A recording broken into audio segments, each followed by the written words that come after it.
अस्सलामुअलैकुम। जे टीवी में आप दोस्तों को खुश आमदीद। जम्मू कश्मीर की ताज़ा तरीन खबरों के साथ आपकी खिदमत में हाजिर हैं।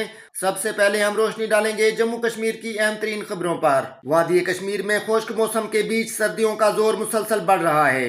महकमा मौसमियात के मुताबिक गरमाई दारुल हुकूमत श्रीनगर में रवा मौसम की एक और साद तरीन रात रिकॉर्ड हुई, जब शबाना दर्जा हरारत -2.1 डिग्री सेंटीग्रेड रिकॉर्ड किया गया।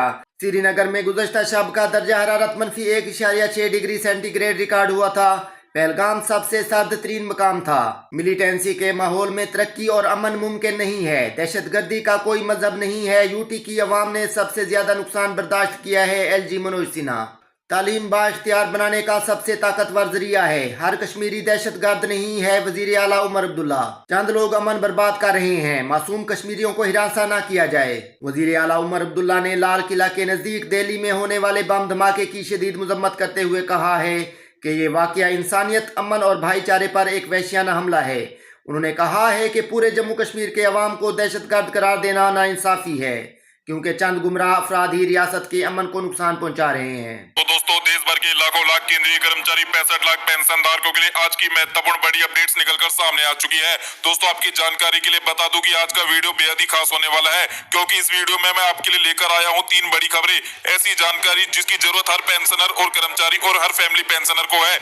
दोस्तों, सबसे पहले हम चर्चा करने वाले हैं 18 महीने के डीए का एरियर, वो भी 7.5% ब्याज के साथ। क्या यह खबर सच में सच है या फिर अफवाह है? आने वाले समय में क्या 18 महीने एरियर मिलने जा रहा है, इसको लेकर पूरा खुलासा करने वाले हैं। फिर बात करेंगे पेंशन मंत्रालय द्वारा डिजिटल लाइफ सर्टिफिकेट वाले लेटर को लेकर, जिसमें बहुत जरूरी सावधानियां बताई गई है। और तीसरी चर्चा हम करने वाले हैं पेंशनर की फैमिली डिटेल में बेटे बेटी का नाम हटाने और बनाए रखने को लेकर मंत्रालय का नया स्पष्टीकरण सामने आ चुका है। साथ ही साथ कर्मचारी पेंशन धारकों के लिए 8वें वेतन आयोग को लेकर अन्य महत्वपूर्ण खबरें भी निकलकर सामने आ चुकी है कार्मिक मंत्रालय और पेंशन मंत्रालय से। साथ ही साथ कर्मचारी पेंशन धारकों की मांगों को सरकार ने किया है कंसीडर, और आने वाले समय में मिलेगी बड़ी सौगात सैलरी पेंशन बढ़ोतरी को लेकर। साथ ही आपको जानकारी देने वाले हैं नवंबर महीने की पेंशन इस बार समय से पहले खाते में आ जाएगी। सभी खबरें विस्तार पूर्वक बताई जाएंगी। चलिए दोस्तों, सबसे पहले बड़ी जानकारी की चर्चा करते हैं। डिजिटल लाइफ सर्टिफिकेट पर पेंशन मंत्रालय का लेटर जारी हुआ दिनांक 31 अक्टूबर 2025 को। दोस्तों, आजकल फ्रॉड बहुत बढ़ चुका है। फर्जी एप्लीकेशन, फेक वेबसाइट, नकली कॉल, इन सब के जरिए ठग लोग पेंशनर के खाते खाली कर देते हैं। और दुख की बात है कि ज्यादातर फ्रॉड भी पेंशनरों के साथ ही होता है, जब पेंशनर अपना लाइफ सर्टिफिकेट यानी डिजिटल लाइफ सर्टिफिकेट जमा करते हैं। इसलिए पेंशन मंत्रालय ने बहुत जरूरी सावधानियां बताई है। जी हाँ दोस्तों, लाइफ सर्टिफिकेट जमा करने के लिए सिर्फ और सिर्फ जीवन प्रमाण ऐप और फेस आईडी ऐप का इस्तेमाल कीजिए। कोई थर्ड पार्टी ऐप या कोई फेक ऐप इंस्टॉल मत कीजिए। मोबाइल में डालते ही आपका डेटा बाहर हो सकता है और आपके खाते से पैसे उड़ाए जा सकते हैं। थर्ड पार्टी ऐप पर आपको विश्वास नहीं करना है। ऑथेंटिक एप्लीकेशन के माध्यम से ही आपको जीवन प्रमाण पत्र भरना है। वहीं पर अगली सावधानी बताई गई है, अपनी पर्सनल डिटेल कभी शेयर मत करना। आपका Aadhaar number, OTP, PPO number, account number, mobile number, pension detail, इनमें से कोई भी जानकारी किसी व्यक्ति के साथ शेयर नहीं करनी है, ना ही फोन पर, ना ही मैसेज पर और ना ही किसी वेबसाइट पर। सावधानी नंबर 3, फ्रॉड कॉल से सावधान रहिए। कई बार ठग लोग कहते हैं कि हम बैंक से बोल रहे हैं, हम PCDA से बोल रहे हैं, अगर आज भी आपने लाइफ सर्टिफिकेट जमा नहीं किया तो आपकी पेंशन रुक जाएगी। दोस्तों, ऐसे कॉल 100% फर्जी होते हैं। इन पर भरोसा कभी भी मत करिएगा। ये फंसाकर लोगों के पैसे निकाल लेते हैं और आपको बड़ा नुकसान पहुंचाने की तैयारी में रहते हैं। वहीं पर सावधानी नंबर 4, डिवाइस को अपडेट रखना और सुरक्षित इंटरनेट का उपयोग करना। बायोमेट्रिक मशीन हो, मोबाइल हो, इंटरनेट हो, सब कुछ अपडेटेड और सुरक्षित होना चाहिए। फेक वेबसाइट पर कभी भी लाइफ सर्टिफिकेट मत भरिए। सावधानी नंबर 5, कोई संदिग्ध गतिविधि दिखे तो तुरंत शिकायत करें।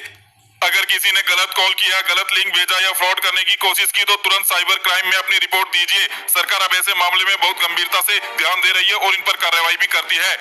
चलिए दोस्तों, अब अगली बड़ी इंफॉर्मेशन की चर्चा कर लेते हैं। फैमिली डिटेल से बेटी का नाम हटाया जाए या नहीं, पेंशन मंत्रालय का नया लेटर आया सामने दिनांक 31 अक्टूबर 2025 को। इसमें एक बहुत बड़ा स्पष्टीकरण दिया गया है पेंशन मंत्रालय की ओर से। दोस्तों, कई पेंशनर यह सोचकर फैमिली डिटेल से बच्चों का नाम हटवा देते हैं कि बेटे को पेंशन नहीं मिलेगी या बेटी की शादी हो गई तो उसका नाम रखने का क्या फायदा। इस गलतफहमी को दूर करने के लिए मंत्रालय ने साफ साफ कहा है, बच्चों का नाम हटाना मना है, बिल्कुल मना है। चाहे बेटा हो, चाहे बेटी हो, चाहे माताजी हो, चाहे विकलांग भाई बहन हो, सबके नाम पेंशन डिटेल्स में अपडेट होना जरूरी है। बेटी को पेंशन क्यों मिल सकती है? अगर बेटी विधवा हो जाए या डिवोर्सी हो जाए या अनमैरिड हो तो उसे फैमिली पेंशन मिल सकती है। अगर उसका नाम पहले से डिलीट करवा दिया तो बाद में उसे हक नहीं मिलेगा और आप इसके लिए पूरी तरीके से जिम्मेदार होंगे। साफ नियम क्या कहता है? फैमिली पेंशन मिलेगी या नहीं मिलेगी ये बात का विषय है, लेकिन नाम जरूर जुड़ा हुआ होना चाहिए। नाम हटवाना नियम के खिलाफ है और इसके बाद आपको बहुत बड़ी परेशानी हो सकती है। चलिए दोस्तों, अब तीसरी बड़ी इंफॉर्मेशन की चर्चा कर लेते हैं। तीसरी बड़ी सबसे ज्यादा महत्वपूर्ण जानकारी, 18 महीने का डीए एरियर मिलेगा 7.5% ब्याज के साथ। दोस्तों, सोशल मीडिया पर हर दिन नई नई लगातार झूठी खबरें फैलाई जा रही है। कुछ वेबसाइट दावा कर रही है कि सरकार ने 18 महीने का डीए एरियर मंजूर कर दिया है और वह भी 7.5% ब्याज के साथ। कुछ लिख रहे हैं दिसंबर 2025 से प्रक्रिया शुरू होगी और मार्च 2026 तक पूरा पैसा मिल जाएगा। नौजवान सिर्फ तालीम याफ्ता नहीं बल्कि बाख्तियार शहरी बनकर खुद इंहिसाब जम्मू कश्मीर के क़याम में किरदार अदा करें। जम्मू कश्मीर एक नए दौर की दहलीज पर खड़ा है। वजीर आला उमर अब्दुल्ला का जम्मू यूनिवर्सिटी के 19वें कन्वेंशन से खिताब। वजीर आला उमर अब्दुल्ला ने कहा है कि उनकी हुकूमत ने पूरे जम्मू कश्मीर में आला तालीमी शोबे में रसाई, मयार और मानवियत को बेहतर बनाने के लिए मुतादिद इनकलाबी इस्लाहात मुतारिफ की हैं। वजीर आला उमर अब्दुल्ला ने कहा है कि उनकी हुकूमत ने पूरे जम्मू कश्मीर में आला तालीमी शोबे में रसाई, मयार और मानवियत को बेहतर बनाने के लिए मुतादिद इनकलाबी इस्लाहात मुतारिफ की हैं। ऐसी इस्लाहात जिनसे न सिर्फ जम्मू यूनिवर्सिटी जैसे इदारे मुस्तफीद हो रहे हैं बल्कि सबसे ज्यादा फायदा तुलबा को पहुंच रहा है। वजीर आला जनरल जोरावर सिंह ऑडिटोरियम में मुनक्किदा जम्मू यूनिवर्सिटी के 19वें कन्वेंशन से खिताब कर रहे थे।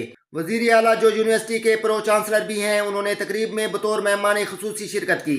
कन्वेंशन में यूनिवर्सिटी के chancellor lieutenant governor Manoj Sinha ने बतौर मेहमान खुसूसी शिरकत की और इसमें वजीर आला के मुशीर नासिर असलम वानी, मेंबरान पार्लियामेंट गुलाम अली खटाना और सीनियर फैकल्टी मेंबरान ने हिस्सा लिया। तामीर और तरक्की का रोशन दौर शुरू, मौसम सरमा में लोगों को तमाम सहूलियात मुहैया रखी जाएं, शौकत मीर। तामीर और तरक्की का रोशन दौर शुरू, मौसम सरमा में लोगों को तमाम सहूलियात मुहैया रखी जाएं, शौकत मीर। नेशनल कॉन्फ्रेंस ने डिवीजनल इंतजामिया से ताकीद की है कि वो मौसम सरमा के पेश नज़र लोगों को ज़रूरियात ज़िंदगी जिसमें बगैर खलल बिजली, पीने के पानी, मयारी ग़िज़ाई अजनास के साथ साथ रसोई गैस और बालन का वाफिर स्टॉक मुहैया रखे, ताकि अवाम खुसूसन दूर दराज और सरमा के दौरान कट जाने वाले इलाकों की आबादी को मुश्किलात का सामना न करना पड़े ताकि अवाम खुसूसन दूर दराज और सरमा के दौरान कट जाने वाले इलाकों की आबादी को मुश्किलात का सामना न करना पड़े। पार्टी के सूबाई सदर एडवोकेट शौकत अहमद मीर ने कहा है कि उमर अब्दुल्ला की हुकूमत जम्मू के लोगों के दरपेश मुश्किलात और मसाइल दूर करने में मसरूफ़ अमल है। उन्होंने कहा है कि हुकूमत ने लोगों की भलाई और फलाह बहबूद के लिए तामीर और तरक्की के रोशन दौर का आगाज़ किया है और मसाइल दूर करने में मसरूफ़ अमल है।